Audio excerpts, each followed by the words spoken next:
அஸ்ஸலாமு அலைக்கும் வரஹ்மத்துல்லாஹி வபரகாத்துஹு.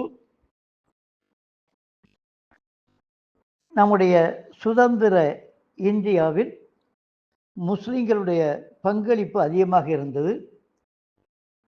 அதில் ஒரு பகுதியாக கதர் இயக்கம், காந்திஜி நடத்திய ஒத்துழையாமை இயக்கத்தில் கதர் இயக்கம் இடம்பெற்றிருந்தது.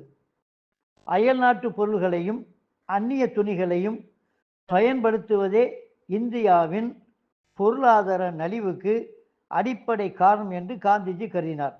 ஆகவே அந்நிய பொருள் புறக்கணிப்பு என்பது ஒத்துழையாமை இயக்கத்தின் ஓர் அம்சமாக இருந்தது. அதன் காரணமாக அந்நிய துணி எரிப்பு போராட்டம் நடைபெற்றது.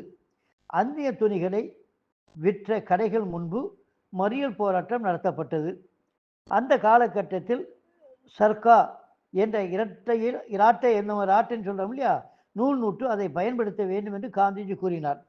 இது நாங்கள்லாம் சிறு பிள்ளையாக இருக்கும் பொழுது பள்ளிக்கடியில் இந்த இந்த கைராட்டை வச்சுருந்தாங்க. அது ஒரு பீரியட் இருக்கும். அந்த பீரியடில் அதை நாங்கள் நூல் நூப்போம். அதை இப்போ அழிஞ்சு போச்சு. கைராட்டையால் நூற்று நெய்யப்பட்ட துணிக்கு கதர் என்று பெயர். இந்த கதர்னா எப்படி தெரியுமா? நம்ம இப்போ குரானில் வரும், இது அரபு பெயர். இன்னும் அனுசனா லைலத்துல் கதர், மதிப்புமிக்க ஆடை, அதுக்கு தான் கதர். அந்த பயிர், அதுக்கு தான் அந்த பெயர். கதர் என்னும் எப்படி வந்தது என்பதை அறிந்து கொள்ள ஒரு சம்பவம் உதவியாக உள்ளது. அலி சகோதரர்கள் இந்திய விடுதலை போரில் தீவிரமாக ஈடுபட்டவர்கள். இவர்கள் இருவரையும் காந்திஜி கூறும்பொழுது என் இரு கைகளில் உள்ள இரு சிங்கங்கள் என்று குறிப்பிட்டார்.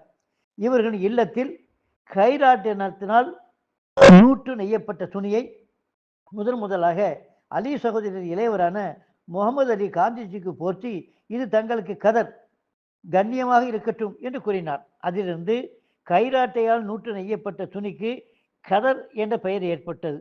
ஒத்துழையாமை இயக்கத்தில் காந்திஜியும் நிர்மாண பணிகளிலும் ஓர் அம்சமாக விளங்கிய கதர் தொண்டில் இது முஸ்லிம்கள் பெரும் ஆர்வத்துடன் பங்கு கொண்டனர்.